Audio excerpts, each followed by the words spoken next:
The Eastern Cape 500, round 2 of the ABSA Off-Road Championship mid-April, will be red hot. Not so much because all the teams have things nicely on track, but also because this route will be totally different to any other they've faced. A substantial part of the event, reduced from 1,000 kilometers to 500 because of recent fuel price hikes, is to be run in the Longmore Forest area in and around Port Elizabeth. This area also hosts the VW Rally, a round of the Sasol South African Rally Championship, and crews with rally experience will have a good idea of exactly how to keep things afloat and what to expect in the sort of terrain the off-road fraternity don't often visit. Although the Longmore Forests only cover an area of 40 square kilometers, the Algoa Motorsport Club, organisers of the event, have managed to find 240 kilometers of roads in this region. Port Elizabeth is South Africa's second oldest city and is a mainstay on the Eastern Cape coastline. Home to more than 2 million people, the Nelson Mandela Bay Metro is also home to several motor manufacturers and is therefore a popular place for motorsport of any kind. The route has fast sections, tight and tricky ones, and also includes some interesting mountainous terrain. Some of the roads are rough, and it's the sort of event in which drivers and navigators will need to drive with their heads and not their feet. On day 1, they make their way out to Grahamstown and then Kucha. And on day 2, it's into the forests, and they start off past St Albans and then Uitenhage. A number of crews competing in the Off-Road Championship have rally experience, which should stand them in very good stead here. One driver who will be relishing this opportunity and making the most of it hails from the Ford Cup. Mark Ferguson and good friend Craig West will be saddling up a big Ford Ranger bearing number SP21 in the production car class. The blue and white oval brand have put together a few potent combinations for 08, and this could be another. The driver from Bedfordview is raring to go, and in his daytime job, he's an asset brand financer at Special Steel Importers. However, for him, the passion for anything on wheels, 2 or 4 for that matter, started when he was just knee-high to a grasshopper. In fact, he practically had no chance. His dad was a driver with a very fine pedigree. The love for motorsport started at a very young age. My dad was very involved in motor racing, and he drove Formula 1 cars and he drove off-road cars. He won the roof, and so from a very young age I was involved in motor racing. All his friends were motor racing guys, and so that's where my love for motorsport started. I started racing off-road bikes probably in my early 20s, and I met a friend of mine, Craig West, and he also started racing off-road bikes, and we raced those bikes for 6 or 7 years. In that time is when I met Neil Woolridge and Kenny Schalthammer, and Kenny and I became very good friends, and he always asked me to leave bikes and to go to cars, which I did. I started off buying a single-seater from Richard Schilling, which I raced for a couple of years, and then Kenny and I bought a race car together, and we built that race car from the ground up. We imported engines and gearboxes, and we had a hell of a lot of fun in that car. And then Kenny went to race with Bix Carolyn, and I went overseas, and I bought a brand new Chenoweth from America, brought it in, and raced that car for 3 or 4 years. And why the all-enclosed cockpit variety now after all the special class racing? I always wanted to race production cars. I always felt that there was a much bigger future in production cars, obviously allied to manufacturers, than there was for special vehicles. It's not that easy to get into production vehicles. I was very lucky that Neil and Kenny at that stage were racing for Ford, and I always wanted to race a Ford, but it was very difficult to get into it. And then an opportunity arose where I could buy the ex-factory car of Neil and Kenny, which I did last year, and we started in productions. After racing motorbikes, drivers seem to read the terrain a lot better. Yeah, there is a big difference in all three of them. The bikes gives you a good grounding to read the terrain and to learn about racing. The special vehicles is a totally different driving style. It's got miles of horsepower and lots of suspension, so you're not really scared of what's in the road. You can hit whatever is in the road. When it comes to the production vehicles, they haven't got that much suspension, but then again, their handling and the four-wheel drive is exceptional. So it is a totally different driving style. I think it's more exciting in the productions, and I much prefer driving a production vehicle to a special vehicle. And the Ford camp, why the move? Being friends with Neil and Kenny for so long and the success they've had in racing, to want to race a Ford was obviously a natural thing for me. And the Ford team is a very, very special team. It's not a very big team. Neil runs the whole team, and obviously with their experience, it was where I wanted to be. And I was very, very fortunate to be able to buy that ex-factory Ford. And they've just helped me and helped me and helped me, and the experience and the enthusiasm in the team is outstanding. And it's just, we're so happy where we are, and that's where we want to stay. Yeah. For Hannes Grobler and the Midrand-based Nissan team, who now head the championship log after Duncan Foss's winning exploits in the season opener in Darling, the experience factor coupled with their unbelievably dominant record in the off-road championship makes a big difference. Duncan improved the years, he improved very well, and he's very close, and the cars are all the same, you know, and yes, I think we've got a little bit of an advantage with the Nissans because we're coming a few extra years. But the other guys are getting very close, and yeah, we have to push each other to stay ahead of the other guys. Nissan have won the national off-road title for the past 7 years, and they've certainly found a system that works. When we're sitting there in the car, I mean, we're there to win, you know, and yeah, if the one that's got the open road and in the front, the other one's not going to catch him easily. His trusty navigator, Francois Jordan, called it a day at the end of 2007. It's with a tinge of nostalgia that Hannes talks about him. Francois just basically retired at the end of last year. He said, yeah, he want to do a few things for himself this year and help a little bit with the organizing of some of the events, especially for Nissan. And I had to get another navigator, and yeah, John Moore contacted me and he asked me, or told me that he's available.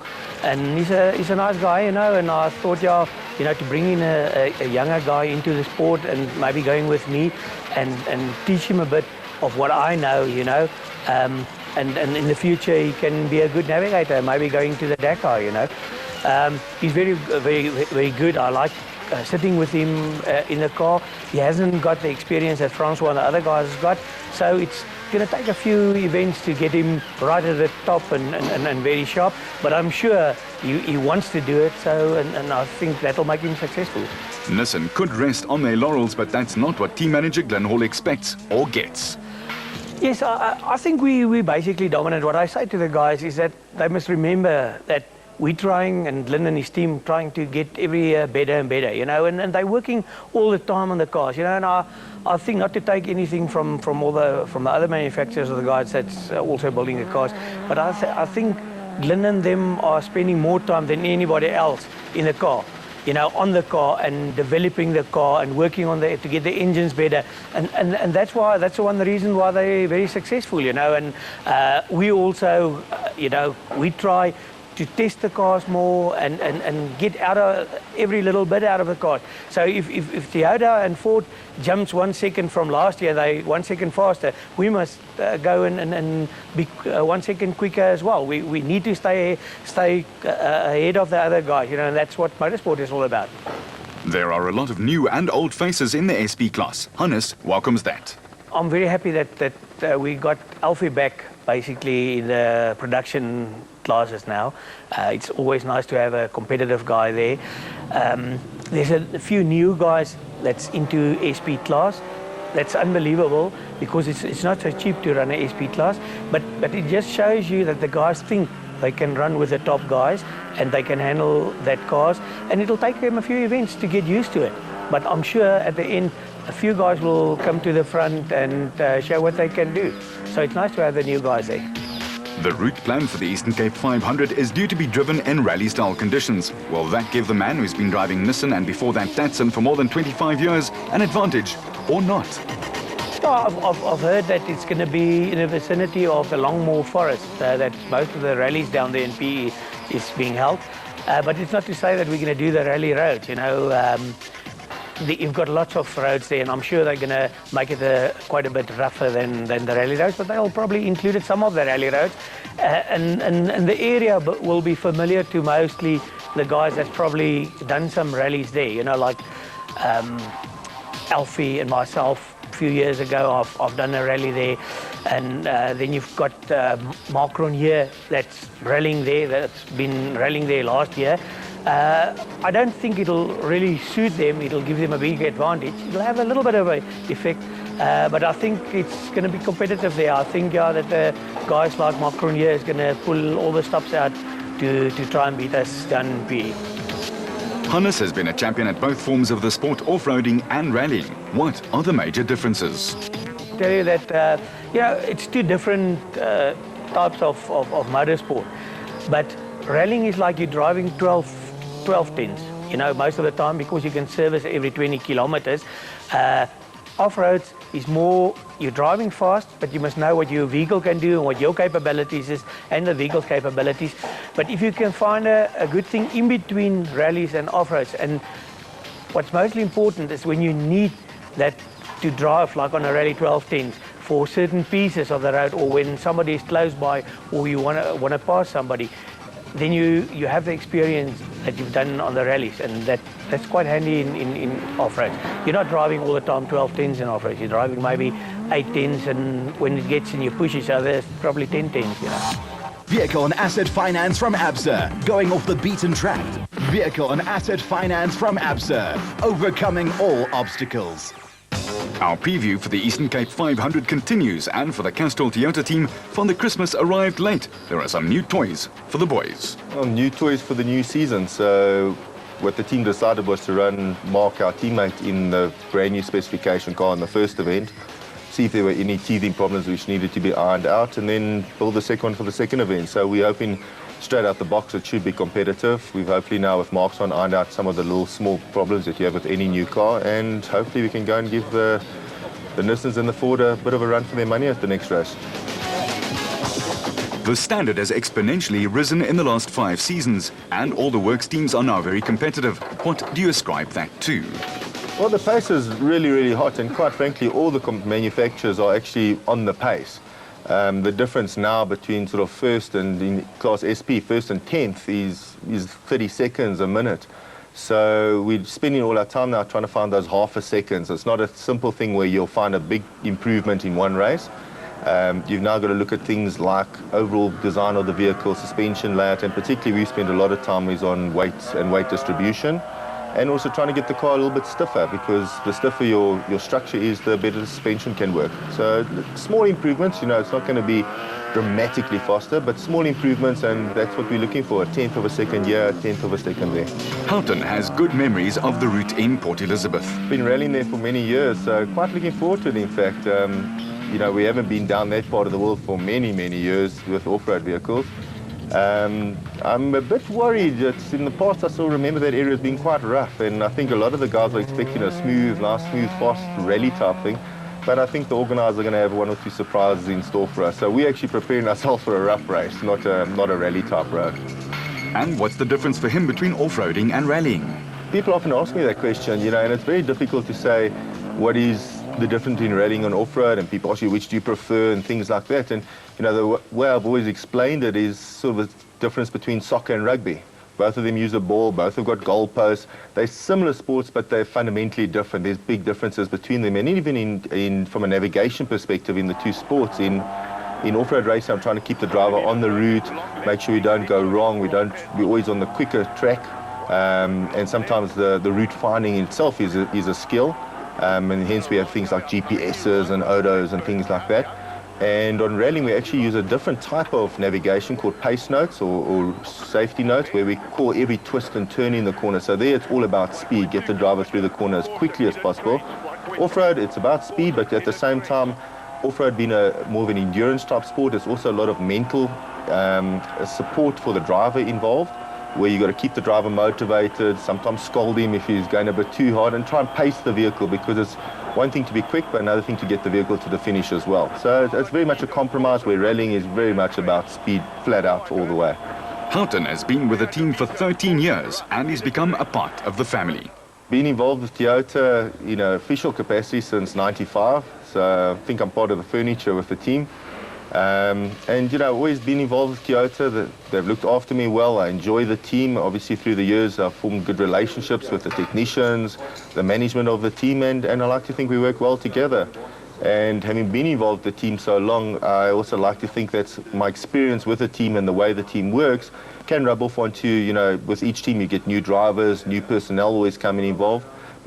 And through having been involved myself so long, I can sometimes point out the way things work in the team and what procedures to follow and things like that. So maybe brings a little bit of long-term stability to the team. I like to think that I still, at my advanced experience or advanced age, still make a contribution to the team from that respect, as well as my normal navigation duties. After the Nissan Dealer 400, Toyota have their work cut out for them. Nissan have taken the early lead on the championship log after reigning drivers' champ Duncan Foss took line honours. Thus, he has a 6-point advantage over Grobler at the top. The Ford combination of Neil Woolridge and Kenny Schultheimer are 10 further back, with Chris Viss and Jaapie Badenhorst piloting the first Toyota across the line.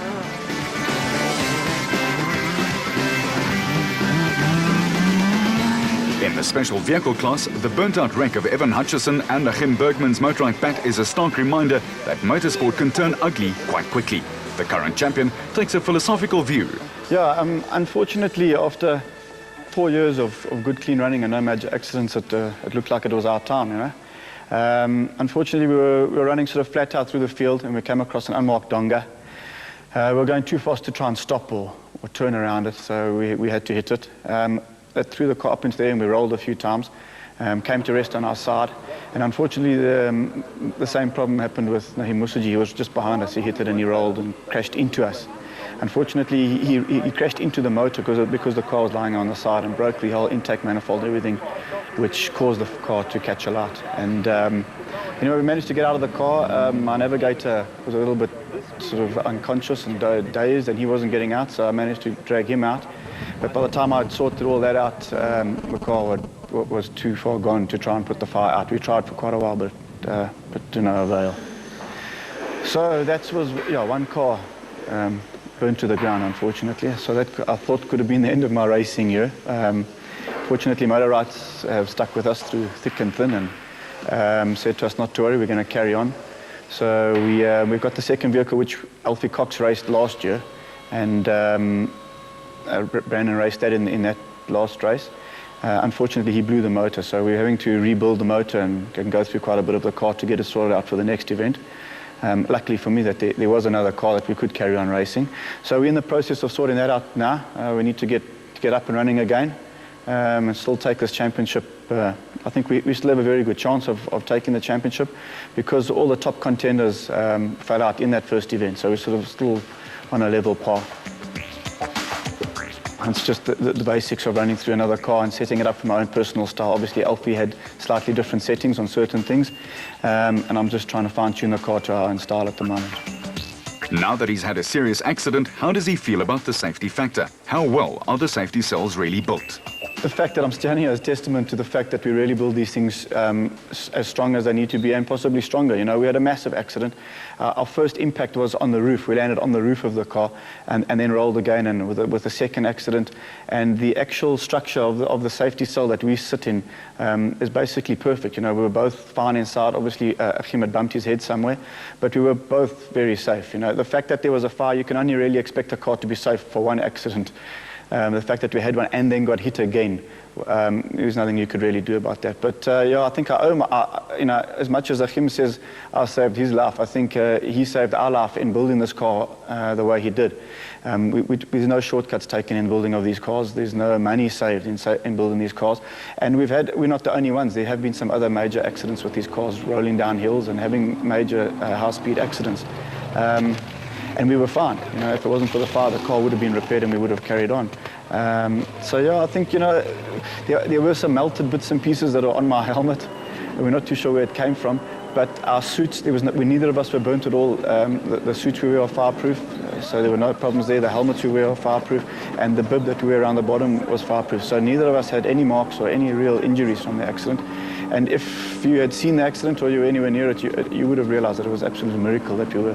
But yeah, testament to the guys that are building the cars. I think to Achim and Bat Racing, this car's stood up to those types of accidents. So we feel pretty safe in it. Will they build another Spec 3 Bat?